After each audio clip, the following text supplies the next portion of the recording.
Bom dia, pessoal. Vamos entrando aí, só já acessando.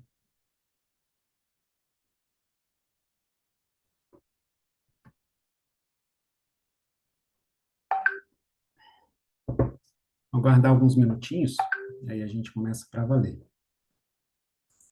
Bom dia a todos.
Vamos aguardar mais uns minutinhos.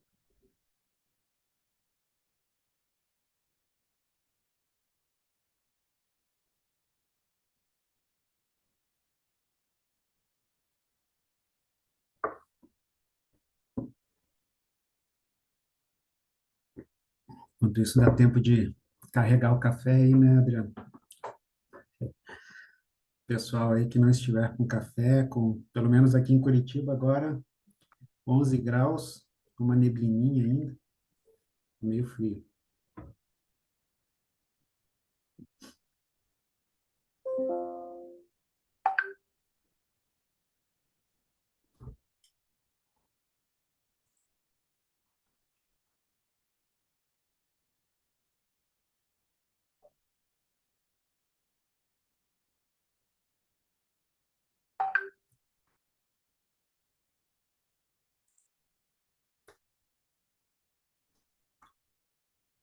Mais um minutinho e a gente começa. O pessoal está entrando ainda ali.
Acho que é isso, passamos a casa ali dos 200, 10:05 da manhã, acho que dá para a gente começar, né?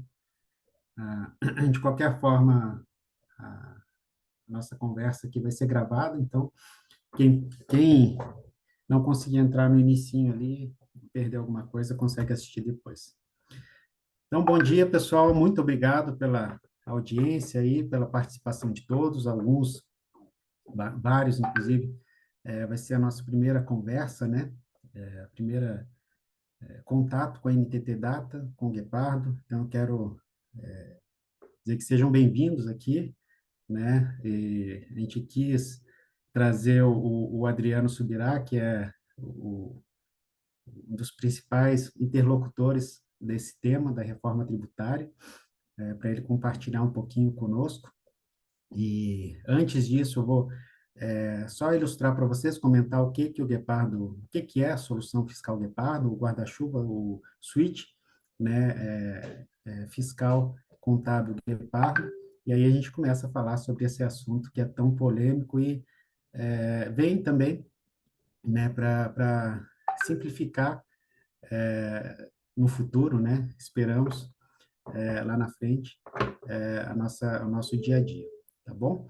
Então, meu nome é Diogo, eu sou diretor de produto aqui na NTT Data, responsável pela solução Guepardo Tax, Guepardo Analytics, e desde 2023 estou nessa lida aí, envolvido nas atualizações e inovações da NTT envolvendo reforma tributária. Porém, dentro da área de pesquisa e desenvolvimento, já estou aqui desde 2012 e na NTT desde 2006. Então, nessa área de fiscal, já estou há alguns anos e sei bastante como é, né, o nosso dia a dia. E aí, por isso, o Guepardo, ele surgiu em 2009. Basicamente, né, naquela época, ele iniciou com a solução do Guepardo Tax e depois ele cresceu para um grande suite de soluções, exatamente para atender ponta a ponta, né, as áreas fiscais e contábil. Aqui eu trouxe os 6 principais produtos que serão impactados, ou melhor, receberão melhorias por conta da reforma tributária. O Guepardo Tax, que é a solução mais conhecida, né, que a nossa que iniciou, né, tem 16 anos de mercado, é a plataforma que atende todas as esferas, municipal, estadual e federal, né, na parte de análise, apuração, geração, né, de obrigações acessórias.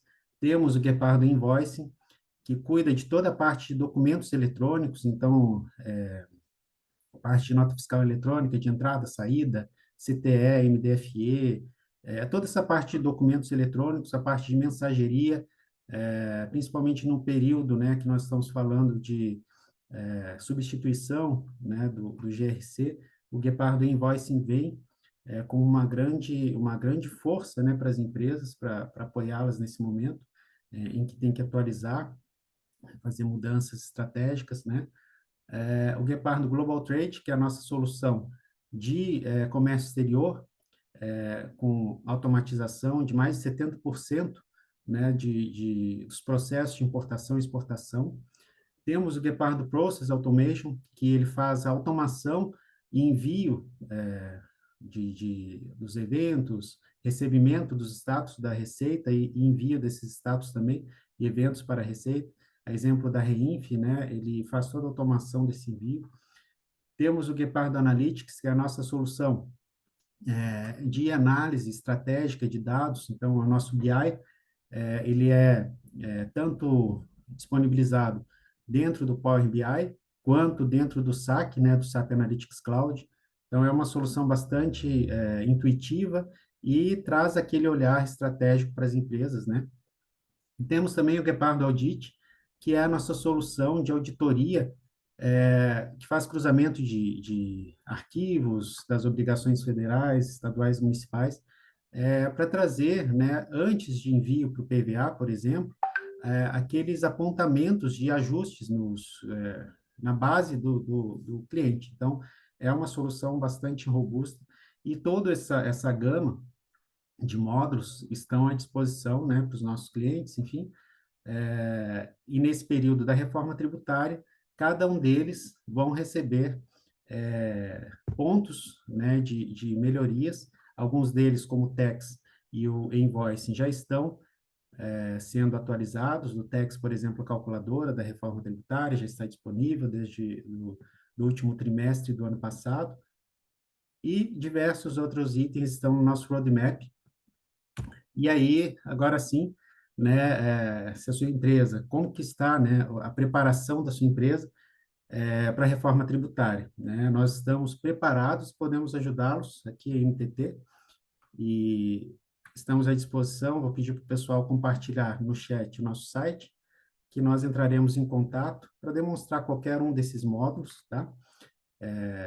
Tanto da calculadora, quanto a parte de mensageria, substituição do GRC, enfim, auditorias, tudo isso estamos à disposição. A parte de diagnóstico tributário também, podem entrar em contato conosco, que nós podemos apoiá-los, tá ok? E agora sim, passar aqui a palavra para o Adriano Subirá, assessor da Câmara dos Deputados, né, para assuntos da reforma tributária, auditor fiscal. A gente tem acompanhado o trabalho do Adriano já tem bastante tempo, e eu passo a palavra para você, Adriano. Obrigado pela presença.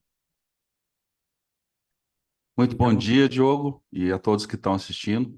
Eu que agradeço a você, todo o time da NTT Data, por esse convite, por essa oportunidade e por todo mundo aí que se juntou conosco, né, nessa manhã, para encararmos aí esse tema tão importante, tá?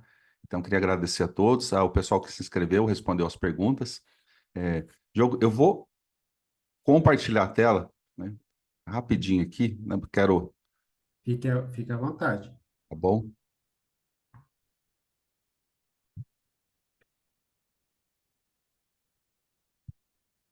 Vocês conseguem ver a apresentação? Já aparece para vocês? Agora sim. Uhum. Tá. Então, pessoal, bom, eu sou auditor fiscal, estou há 30 e poucos anos na Receita Federal. Entrei com 5 anos de idade, né? Entrei novinho. E a gente vem trabalhando, acompanhando essa reforma há bastante tempo.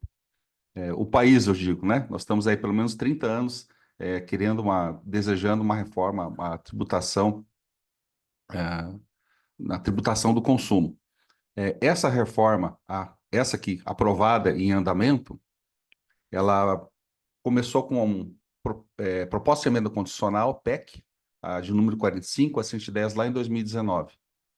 Já em 2020, eu já estava aqui em Brasília, e na época nós não tínhamos a Secretaria Especial da Reforma Tributária. Então, o interlocutor do governo federal, do Ministério da Fazenda, era a própria Receita Federal. Então, nós participamos, eu tive a oportunidade de participar de diversas reuniões com o Cefaz, secretários de Fazenda dos estados, porque eu estava naquela época na função de relações institucionais da Receita e representante na COTEP, no ICMS.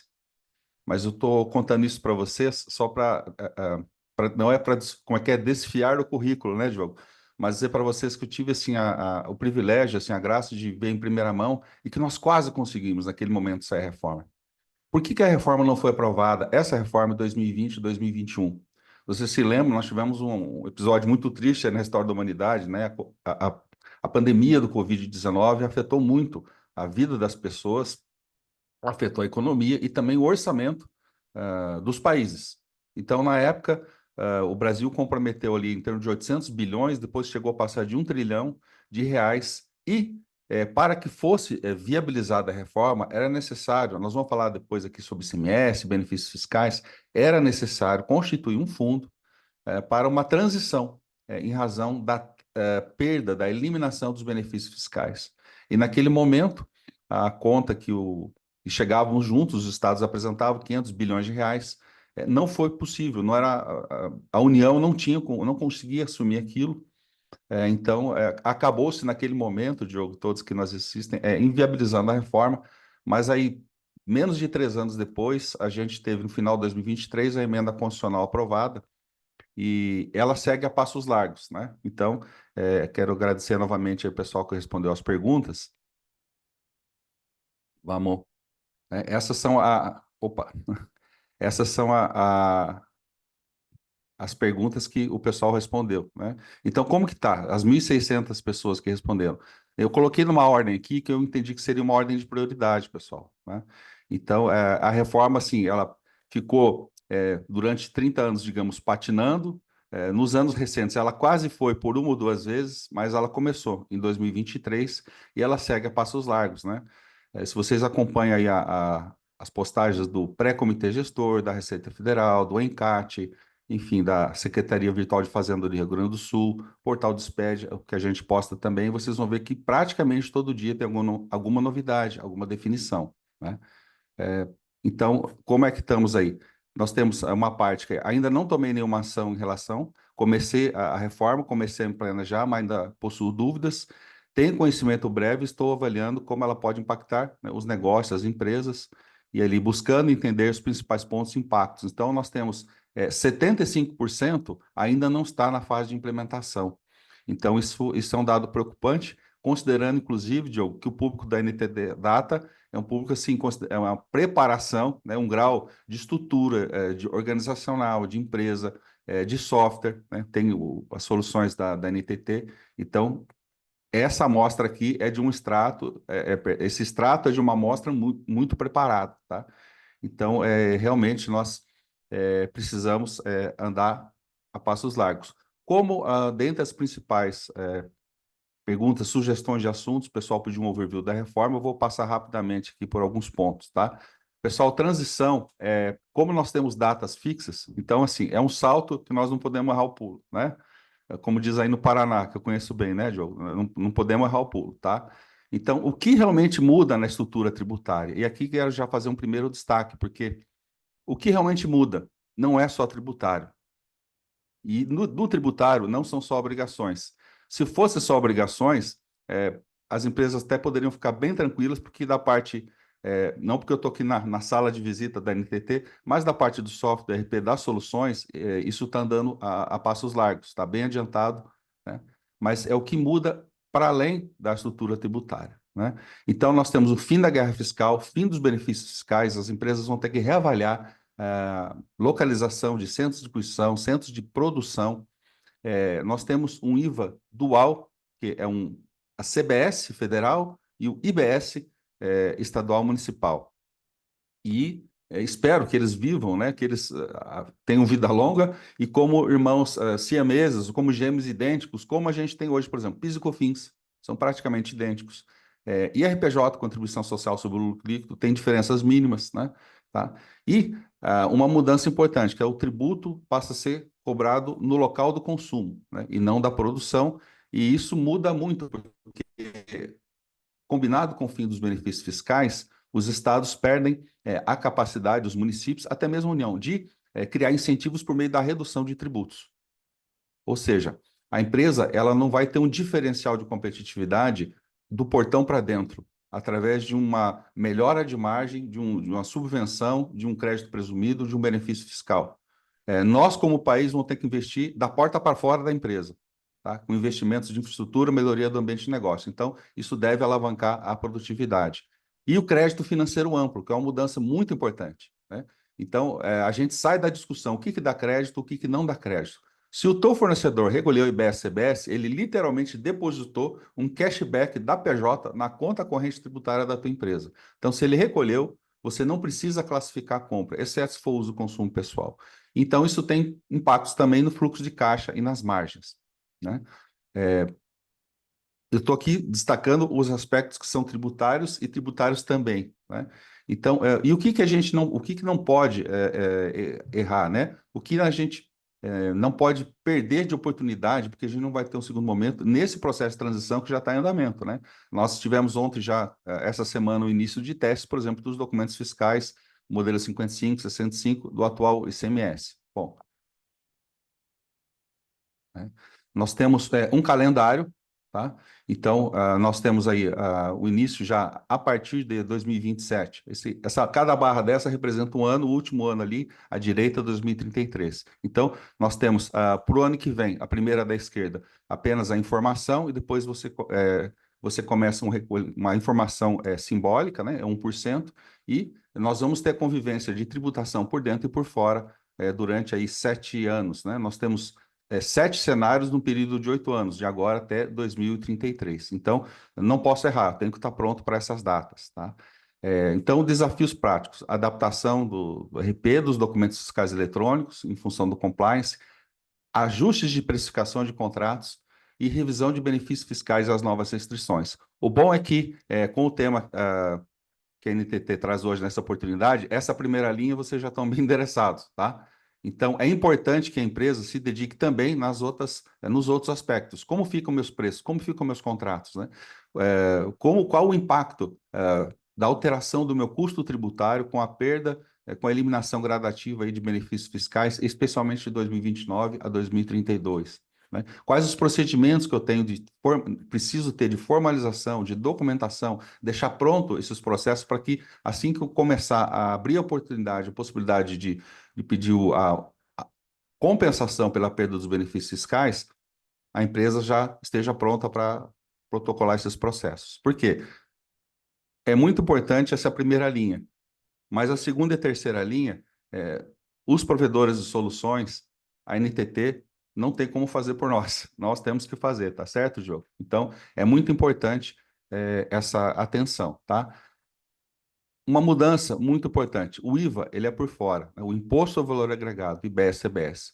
Então, isso leva a uma mudança na lógica, não uma mudança analógica, né? Mas uma mudança na lógica, na maneira como a gente pensa investimentos, como a gente pensa as relações entre as empresas, tá?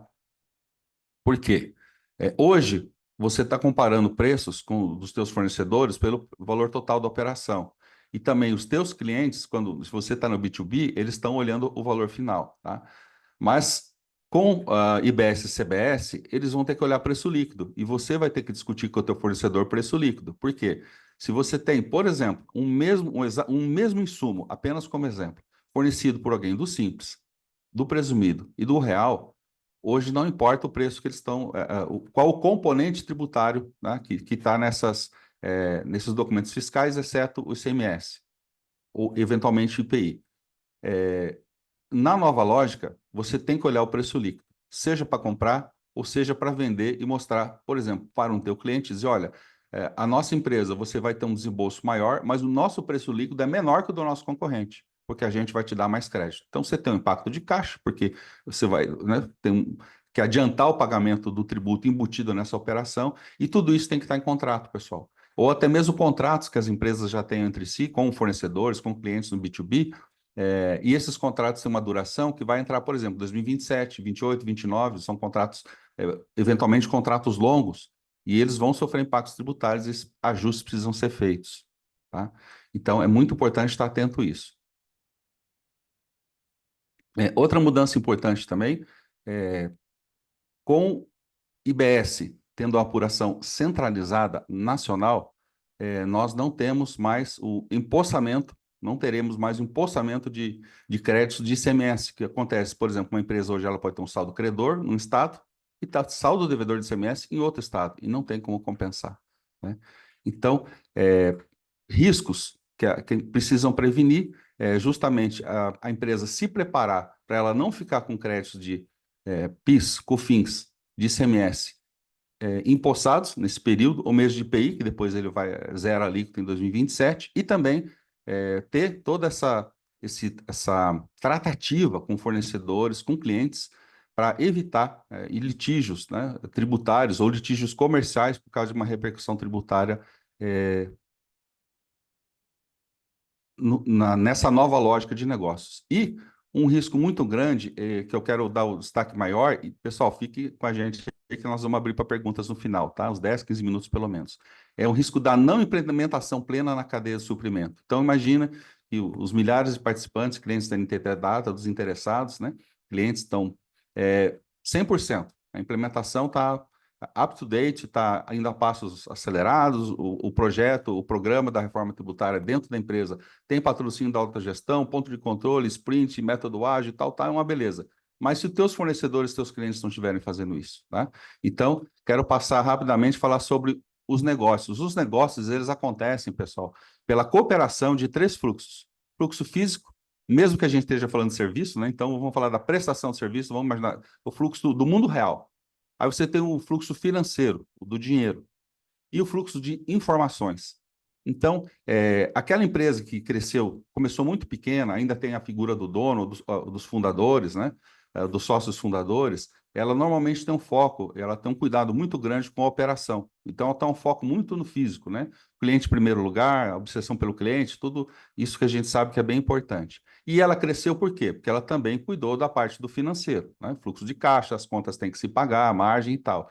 E também cuidou do informacional, contabilidade, e o trânsito de documentos entre fornecedores e clientes. Isso envolve também as obrigações fiscais, tá? Então, imagina, o físico é o caminhão, o financeiro é o dinheiro no caixa, e o informacional é o documento fiscal, é a contabilidade, de uma forma bem resumida. Então, quem está preocupado com esses fluxos no contexto da reforma tributária? E com qual fluxo estão mais preocupados, né?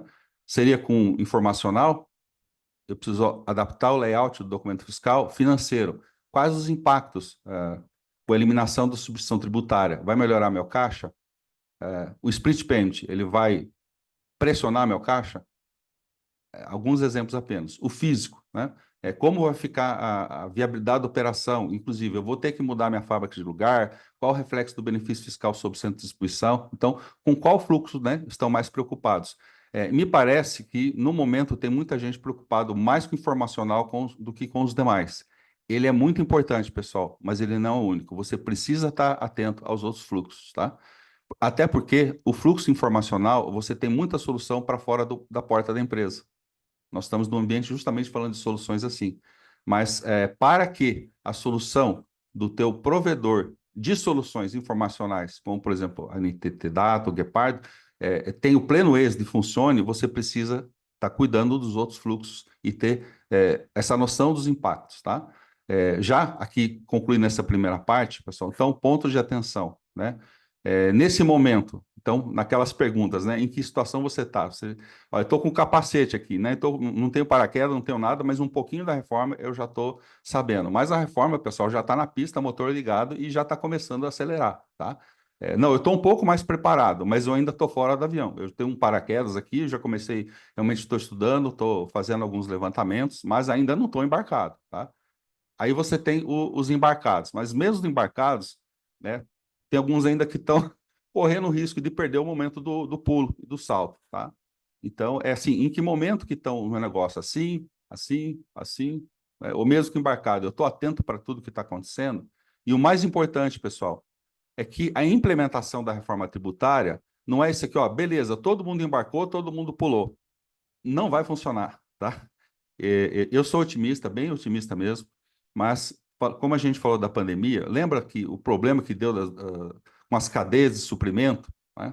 Então, começou a haver quebra de produção, muita gente com problema não tinha, ele não podia fornecer porque ele não tinha insumo, não recebia do seu fornecedor. Por quê? A implementação não é todo mundo pular na hora certa ao mesmo tempo, pessoal. A implementação da reforma é isso. Tá? Inclusive, até uma curiosidade, para esse pessoal que pratica esse esporte, digamos assim, ó, nós vamos subir em três aviões, perdão, vamos pular 60 paraquedistas, 20 em cada avião, a gente vai formar uma figura assim, assim, e tem que ter pelo menos 54 pessoas. Nesse esporte, ele tem que dizer exatamente o que eles vão fazer ali em cima. E se um ficar de fora, não bate o recorde, não valeu, não pontua. É meio tudo ou nada, tá? E acrobacias aéreas. Então, a implementação da reforma tributária, ela tem exatamente essa característica. Então, o que eu queria chamar a atenção é aproveitar, conhecer soluções, estar atento ao fluxo informacional, mas você se preocupar e cuidar também dos outros fluxos que permitem que os negócios funcionem, que é o financeiro e o físico, e, acima de tudo, né, você trazer os teus clientes. Eu sou professor de reforma tributária, de tributos em geral, né? Já dei aula em alguns cursos. Eu estou coordenando um curso da Jornada Tex e a Jornada preparou aqui um cupom. Eles estão com a escola, inclusive, informou que eles conseguiram uma condição que está em até 12 vezes sem juros. A escola conseguiu eliminar, absorver os juros e tem um cupom especial aqui para o pessoal da NTT. Eu vou aqui até o QR Code é da página da escola lá, tá? Então, pessoal, NTT 10, vou interromper o compartilhamento, tá? Para a gente poder aproveitar essa meia hora seguinte, de algum tempo que vocês precisarem, tá? Então, destacar o seguinte, pessoal, o avião esperou, o paraquedas, a NTT já trouxe, né? Então, precisa agora essa sensibilidade do pessoal tá no passo correto e você trabalhar com teus clientes, no B2B, né? com os teus fornecedores para não ficar atrasado, né? Diogo, quer fazer algum comentário? Depois eu tenho mais algumas observações aqui, se houver oportunidade. Não, perfeito. Acho que você resumiu bem ali, né? Uma preocupação é algo que a gente tenta ilustrar para os clientes, né? Não adianta a gente ficar focado só na parte técnica, enfim. Mas era só isso mesmo. Você pode ficar à vontade, Adriano. Tá joia. Bom, pessoal, com relação ao split payment, ele começa, a previsão, tá? É começar em 2027 e na primeira fase ele será opcional e será para o B2B, ou seja, entre empresas. Tá? Ele não começa só quando ele estiver disponível em todos os arranjos de pagamento e de que todas as empresas possam utilizar, aí ele vai entrar de uma vez só, né? Para que todos os portes de empresa consigam, para que não haja, enfim, alguma perturbação no mercado, né?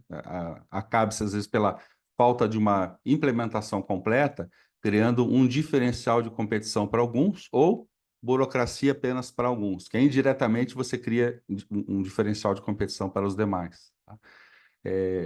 O Split, ele foi... Depois ele até começou a ganhar alguns apelidos, né? O pessoal criou aí, eu tenho o Split, aí você tem o simplificado, você tem o inteligente, você tem o super inteligente, né? O que são as diferenças? O Split, ele não é pagamento dividido. Nós já temos uma familiaridade com ele, com o split payment, embora não tenha esse nome, tá? Por exemplo, quando você vai ao restaurante e você paga a conta e os 10% do garçom ou a gratificação, quanto você deseja, é cobrado junto, né? No mesmo, no total ali, quem vai fazer o split? O restaurante. O restaurante, como empresa, ele vai fazer o split, ele vai separar uma parte, né? Ele vai dividir aquilo por 11, né? Por 110%, tiro o 10% por dentro, né? Que foi calculado por fora, mas no pagamento ele vira por dentro. Ele tira, separa para a equipe do salão, da cozinha, então, o pessoal dos trabalhadores, o pessoal do restaurante, e fica com 100%. Então, split payment é o que a gente faz assim eu poderia dizer talvez há séculos, tá? Só que com a digitalização, a globalização, né? E esse avanço enorme da digitalização, ele começa a permitir que a gente faça esse tipo de coisa em tempo real, de uma maneira assim muito suave, né? Imperceptível para o usuário. Particularmente no Brasil, que está sendo pioneiro nisso no mundo, tá? Que nós temos uma alta digitalização bancária, e uma alta digitalização em documentos fiscais eletrônicos. Tá? O Brasil é top 3 no mundo em documento fiscal eletrônico. Tive a oportunidade várias vezes, inclusive, de apresentar o SPED, documentos fiscais eletrônicos, receber delegações de outros países, levar na Secretaria, na Receita Estadual, perdão, na Receita do Distrito Federal, aqui em Brasília. Tá? Então, o pessoal fica encantados, inclusive com as soluções do SPED em geral, como a escrituração contábil digital e outras, não apenas do documento fiscal. Então, nós temos essa altíssimo desenvolvimento em documento fiscal eletrônico. Nós estamos emitindo nota fiscal eletrônica já faz 20 anos. E temos também, em razão da época da inflação, mesmo o Brasil na época tendo uma economia fechada, né, em termos de importação de bens de informática, como diziam na época, o Brasil se desenvolveu muito. Né? A nossa digitalização bancária, o Pix também é top no mundo. O que o Split Payment pretende fazer? É juntar essas duas forças tecnológicas que o Brasil tem para fazer a liquidação em tempo real. Ele tem dois aspectos. Um, é claro, o Estado quer reduzir a inadimplência. Então, o split payment, se você pensar como cidadão, como empresário, assim, sem olhar o fluxo de caixa, ele é importante porque ele reduz os estudos que a gente fez, tive a oportunidade de participar desses estudos, né? Não dá tempo de detalhar aqui, mas ele reduz em 15% a sonegação. Por quê? Porque ele vai permitir estancar exatamente nos pontos onde hoje a gente já mapeia, já detecta a sonegação.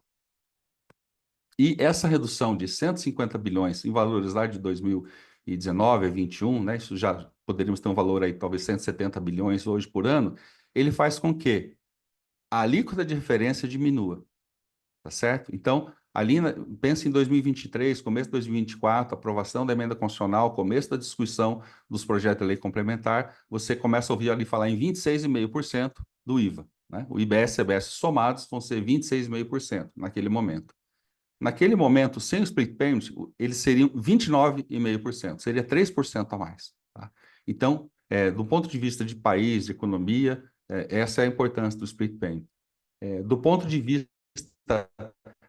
ainda da empresa, mas não pensando no fluxo de caixa, tem a questão concorrencial. Por exemplo, muita gente, especialmente do varejo, médios e grandes players, estão um pouco preocupados. Olha, vão acabar com a substituição tributária, mas vocês vão fiscalizar o pequeno, porque hoje o pequeno não tira nota, e eu tiro nota. Então, ele tem uma concorrência desleal. Eu estou falando aqui o que a gente já escutou de varejistas, médios e grandes. Se o pequeno comprar sem a substituição tributária, aí que ele não vai pagar nada. Bom, então o split payment, ele vem para também nesse aspecto prático, né? Como nós temos aí 95% das transações são eletrônicas, tá? no país, então tudo que for pago por meio eletrônico, ele vai sofrer, vamos dizer, retenção, só para simplificar. Na verdade, a retenção é assim, você paga para mim, que eu estou te vendendo, e depois eu tenho que recolher para um terceiro, que é o Estado. No caso do split, não é retenção, ele vai direto, tá? Então, o que são, então, esses apelidos aí do split payment? Eu vou começar do super inteligente. Imagina o seguinte, eu tenho um cheque especial, tenho uma conta bancária, vamos pensar no split payment, que eu tenho uma conta bancária e eu tenho um cheque especial, tenho um limite de R$ 1.000, tá? Então, eu fui na padaria, passei R$ 50, eu tinha saldo, beleza, eu tinha R$ 100, ele baixou para 50. Eu saí da padaria, fui na farmácia. Eu tenho 50 de saldo. Eu tinha 100, paguei 50 na padaria, agora eu tenho, tá? Agora eu vou na farmácia. Na farmácia eu gastei R$ 80. O que vai acontecer? Ele vai tirar 50 do meu saldo e vai me emprestar 30. Eu vou ficar devendo 30, tá certo? Saí da farmácia, fui no mercado, comprei mais uma coisa, mais R$ 200. Inteiro no cheque especial. Agora eu estou R$ 230 negativo, tá? Então, pensa nas possibilidades do split payment assim.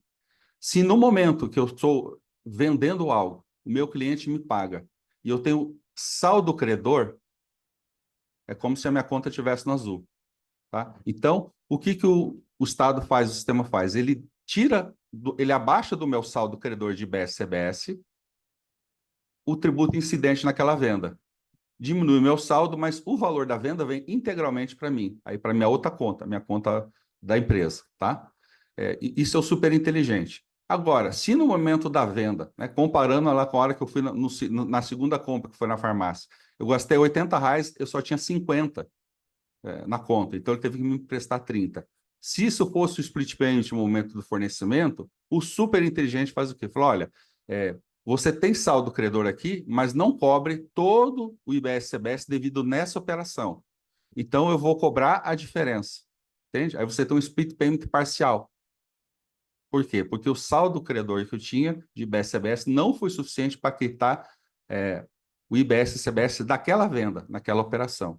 E se eu não tiver saldo nenhum, aí a retenção é total, né? Aí eu tenho que adiantar esse pagamento. Então, espero que tenha ficado bem lúdica, né? Bem prática a ilustração aí para vocês. Isso é super inteligente.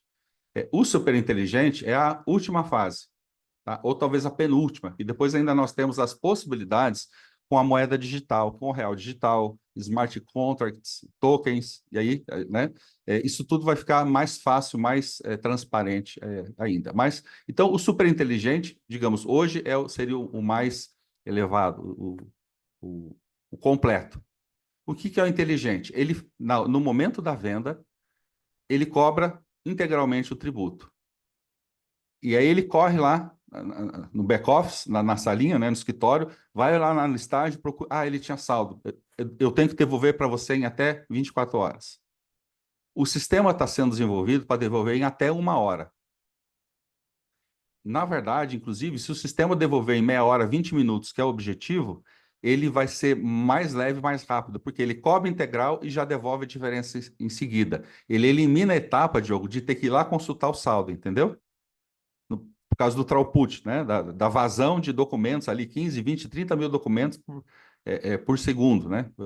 Então, por milésimo de segundo, ele tem que autorizar milhares de documentos fiscais. Você tem horário de picos durante o dia, né? Final de semana, enfim.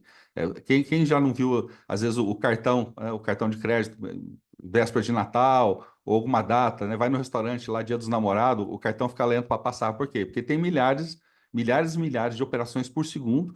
Então, o split payment, para ficar mais leve, se ele tiver a devolução muito rápido, por exemplo, em minutos, possivelmente ele nem consulte o saldo no exato momento do pagamento, da emissão do documento fiscal. Ele faz a retenção e devolve em seguida. Tudo isso num conta corrente, disponível para a empresa, que, assim como no banco, a gente não tem que enviar o extrato todo mês, né? Você já viu o banco te ligando? Você não me enviou o extrato esse mês, eu vou te dar uma multa. Gente, o que a gente faz com o SPED, com escrituração fiscal, é isso. Né? A gente movimenta a conta, depois a gente tem que montar o extrato e a gente enviar o extrato para o banco. Não faz sentido a gente pensar isso no banco. Os fiscos, hoje, com o desenvolvimento tecnológico que tem, também não faz sentido mais para os fiscos pedir o extrato. Chega a ser constrangedor, tá certo? Então, com a reforma tributária, essa parte das obrigações, aquilo que é posterior ao documento fiscal, ele será eliminado. Tá? Você não vai ter escrituração fiscal, não vai ter SPED, não vai ter. A partir de 2027, você já não entrega FD contribuições, tá certo? Porque PIS e COFINS eliminam. A partir de 2033, não tem GICMS, não tem SPED fiscal. E é importante a gente falar desse aspecto do split payment para a gente sensibilizar as empresas para os eventuais impactos do fluxo de caixa. Tá? Lembra lá do fluxo financeiro. Agora, além do impacto do fluxo de caixa, porque eu já vou ter a retenção no momento do pagamento, e por que no momento do pagamento? Porque o documento fiscal, ele já, ele já é a confissão de dívida, ele já é a declaração do débito. Então, por isso que eu não tenho que depois entregar uma declaração dizendo quanto eu devo, né? Então, nesse momento, eu já posso sofrer a cobrança. Eu já estou declarando o débito. Então, isso pode trazer, aliás, vai trazer impactos para o fluxo de caixa das empresas. Positivo e negativo. Quando eu falo impacto, não significa negativo, né? Também não podemos achar que vai ser só positivo. O fato de termos a eliminação da substituição tributária vai ser um impacto positivo para o fluxo de caixa. Crédito financeiro, crédito amplo, impacto positivo para o fluxo de caixa. Por outro lado, como crédito financeiro, eu só me acredito quando o meu fornecedor recolher. Tá certo? Então, se o meu fornecedor não recolher o split payment, se ele não tiver saldo, ele tiver que pagar no dia 20 do mês seguinte, eu também só vou me acreditar no dia 20 do mês seguinte. Então, assim, num overview, para a gente, né, acabei focando aqui mais no split payment e para esses aspectos, pessoal, porque eu tenho cuidado financeiro, mas também de margens e preços. Por quê?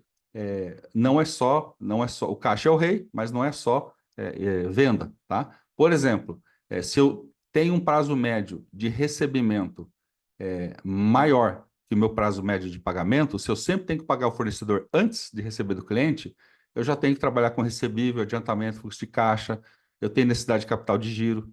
Se eu dobrar as vendas de um mês para o outro, então a minha rentabilidade estoura, eu bato todas as metas, mas eu posso ter uma tesoura no caixa. Por quê? Porque eu dupliquei a minha necessidade de capital de giro. Então, é preciso estar atento, né? A reforma tributária é uma reforma econômica, é uma reforma no modo de pensar os negócios, é uma reforma tributária também. Que até o contábil, o tributário fiscal da empresa vai ter que se mover, mas também todas as demais áreas, né? Então, num overview, aí você já vem com esses aspectos que a gente destacou, né? Lembre-se da figura do pessoal pulando todo mundo junto, tá? A implementação depende dessa lição de casa, dessa avaliação e dessa preocupação, não só com o fluxo informacional, porque isso você tem muita solução ou praticamente resolve da porta para fora da empresa, mas para que essa solução que está vindo da porta para fora funcione, e ela vai funcionar, mas ela depende do da porta para dentro. Você tem que olhar os outros fluxos, que são o financeiro e o físico, né? A operação como um todo, a lógica da operação. Maravilha. Como que um único tema, né, ele abre várias portas aí, né, para a gente entender certinho, né? Podemos ir para algumas perguntas, Adriano? À vontade. Maravilha. O Cauê, ele fez a seguinte pergunta ali: nossa organização é imune quando ela comprar ou adquirir serviço, o valor é menor sem imposto? Foram várias perguntas, tá? Acho que eu vou quebrá-las aqui. Tá. Essa primeira aí. Quando ela comprar ou adquirir serviço, o valor é menor sem imposto? É, Ele nesse caso, continua, ele continuou, né? Fez mais tá, algumas perguntas aqui, mas... tá. Tem PEC discutindo isso, tá? Mas se quem está adquirindo não é contribuinte de IBS-CBS, ele é o consumidor final, mesmo que seja uma pessoa jurídica, mesmo que seja organização do terceiro setor. Então, tem PEC para contemplar imunes, mas hoje ele não teria isenção, tá? Vai arcar com o IBS-CBS, na lógica que temos hoje, né? O cliente ou prestador tem que fazer algum ajuste para vender para a empresa imune? Não, não, tem aí as classificações, eventualmente, né? Alguma classificação, é, uma parametrização do documento fiscal, mas assim, em relação para o tributo, pensando no IBS-CBS, ele está vendendo para o consumidor final. Tá, ok. Quais as obrigações acessórias da empresa imune como tomador do serviço? Pensando, né, nessa questão da reforma. Com o IBS-CBS, você não tem obrigações acessórias para tomador, tá? Exceto importação de serviços, provavelmente vai ter que fazer uma nota fiscal de serviço eletrônica, padrão nacional de importação. Mas tirando essa operação de importação, você não tem obrigações para o tomador. Tá, ok. Marcelo Ramos, por favor, gostaria de saber sobre os impactos da reforma tributária no ramo de prestação de serviços. Está mais abrangente, né? Sim, Gil. Acho que... Olha, pessoal, uma premissa da reforma tributária, e até essa premissa foi uma das mais importantes para o acordo político, né, no parlamento, no Congresso, para a aprovação da reforma. Foi uma exigência da sociedade, enfim, representantes aí, não gostaria de dizer do mercado, mas de representantes de todo o setor produtivo. Olha, não pode aumentar a carga tributária, tá certo? E o que não pode aumentar? Eu vou falar rapidamente. Imagina um PIB de 10 trilhões, hoje já está em 11 e tanto, tá? Mas estou falando com 10, que era o número que a gente tinha ali em 19, 20, 21, né? Ordem de grandeza. 60% do PIB, estamos aqui em números arredondados, é a base de consumo. Então, assim, um PIB de 10 trilhões, consumo de 6 trilhões. PIS, COFINS, IPI, ICMS e ISS. Quanto que arrecadam em cima desses 6 trilhões? 1 trilhão 300 bilhões de reais. Arredondando, 22%. Então, assim, o que é não aumentar a carga tributária? Eu vou chegar responder do serviço, tá? Eu não posso, eu digo, está na Constituição, nós, como país, não podemos arrecadar nem menos que mais que 22% sobre a base do consumo. Com as exceções aprovadas na emenda constitucional, ou seja, você tem ali alguns que vão. Você tem redução de 100%, redução de 70%, de 60%, de 50%. Você tem alguns tipos de operações de fornecimento de bens ou serviços que tem redução. Então a média subiu, porque para uns paga menos, outros têm que pagar mais. Então a alíquota de diferença foi 26,5%. Mas a alíquota de diferença é a máxima. A alíquota efetiva sempre vai ser abaixo de 26,5%. Então, na média, perdão. Oi, estão me ouvindo? Sim, sim, aham. Perdão, tinha uma ligação aqui. Na média, tá? Na média, a carga tributária não aumenta. Como você tem operações novas que ainda não estão no ICMS, que não eram contempladas, por exemplo, pelo ICMS, pelo ISS, eventualmente até por PIS e COFINS, então você alargou a base. Você tem mais gente pagando, tá certo? Uhum. Como estão sendo retirados benefícios fiscais e uma enorme variação de alíquotas, você tem alíquotas variando aí de 0 a 26,5%, 60%, perdão, a previsão agora já é 28%, 60% da economia vai pagar 28%. Os outros 40% vão pagar alguma coisa menor que os 28%, tá certo? Uhum. Ainda não cheguei no serviço, ainda não respondi. O que acontece? Quando você traz para a média e você elimina as distâncias, por exemplo, tem uma alíquota de 100%, alíquota de zero, como você encurtou as distâncias entre o tratamento, entre o isento, ou alíquota zero, e a alíquota máxima 28,5%, e alargou a base, e não pode aumentar a carga tributária, então, se você não pode aumentar a arrecadação total, e tem uns que estão pagando menos, outros vão pagar mais. O que acontece é que alguns setores, por exemplo, que tinham até uma tributação negativa por causa do benefício fiscal, ele traz para cima, ele começa a contribuir, ele perde benefício e começa a contribuir. E na média, a indústria vai pagar menos, ou melhor, vai recolher menos, e na média, dentro desse contexto, o serviço vai recolher mais, tá? O Uhum. que é preciso avaliar caso a caso, mesmo que seja por exemplo, uma empresa do Simples Nacional que está no B2C. Eu sou um prestador de serviço direto ao consumidor final.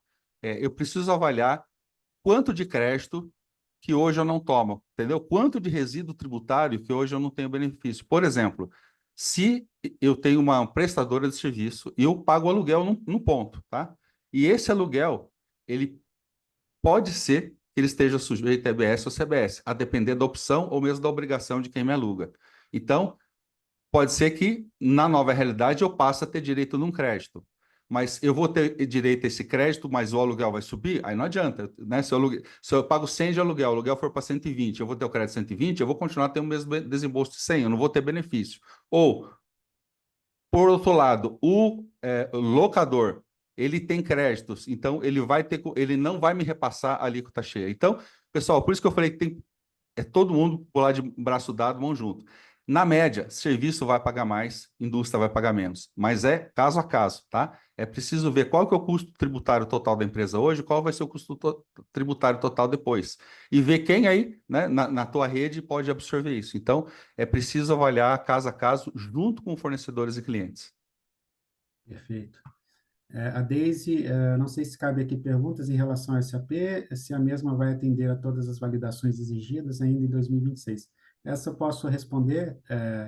Sim, Daisy, temos na realidade, a SAP vem liberando, né, um roadmap, e como é de costume, né, eles não tendem a deixar, né, nenhuma ponta solta, então a gente entende que assim que as novas normas forem sendo liberadas, né, a SAP vai aumentar a tração de liberações de S-Notes, tá?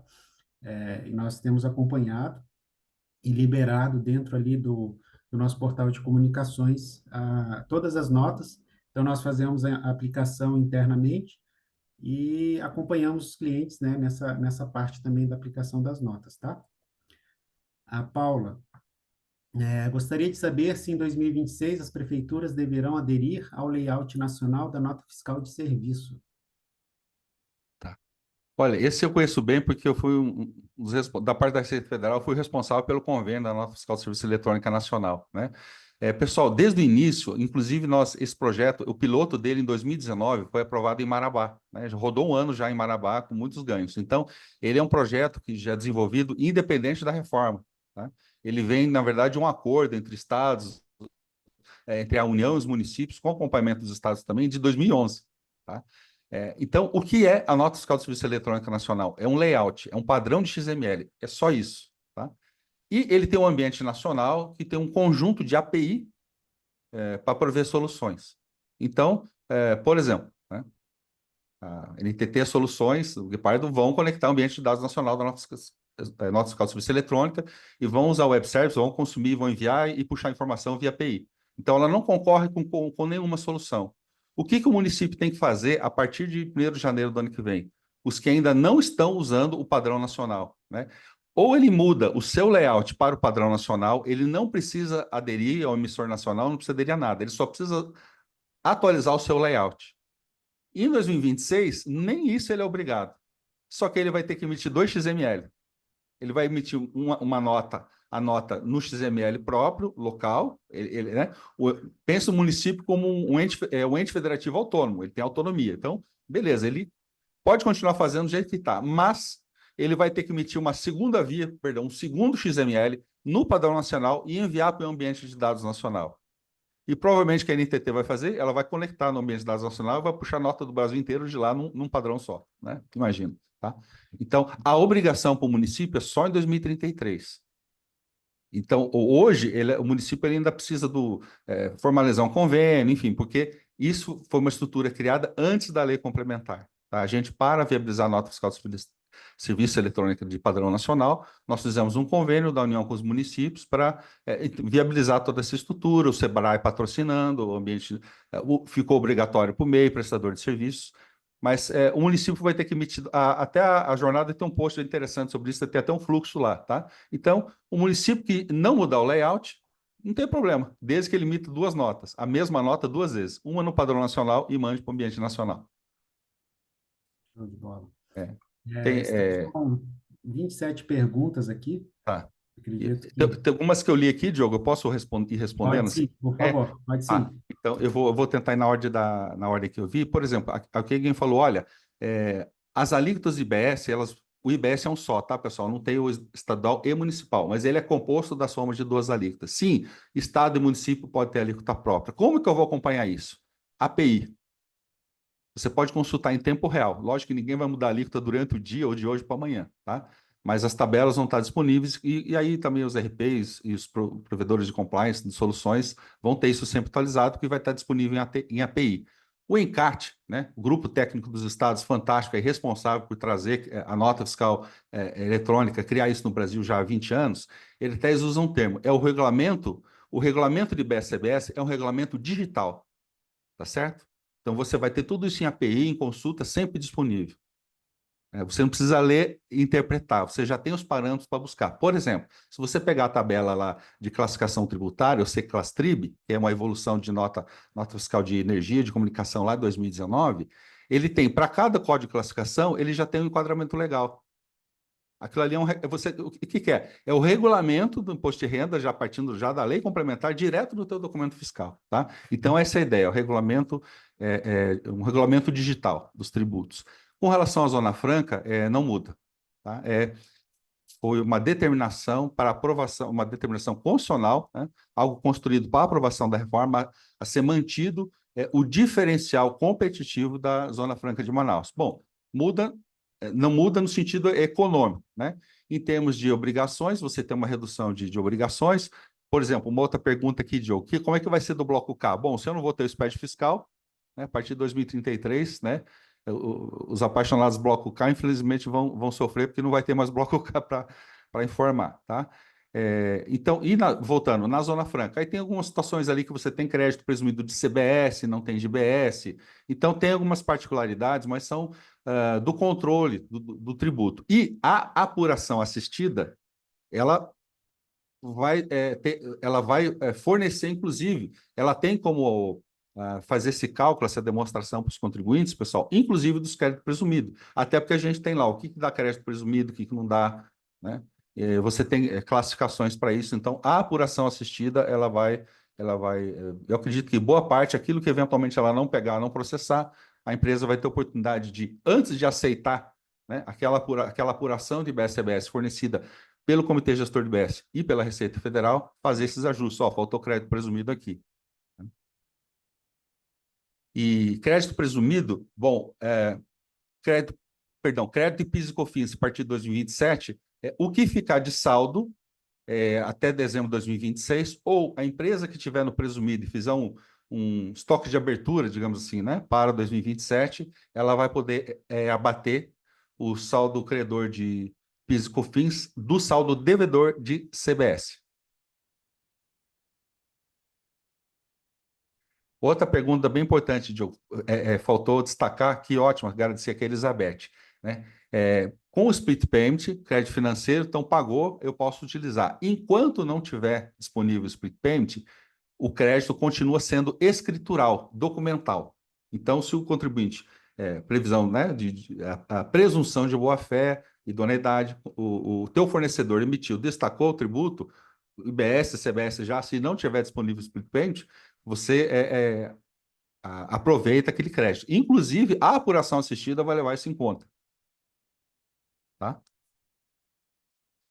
Com relação à DERE, uma declaração para os regimes específicos.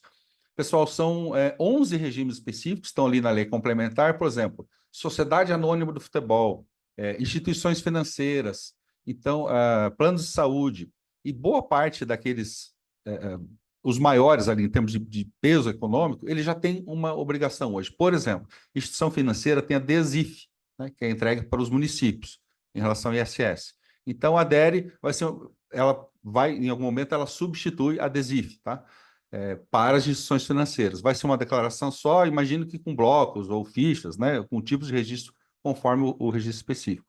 Mas a DERE, ela vai ser aplicada excepcionalmente, tá?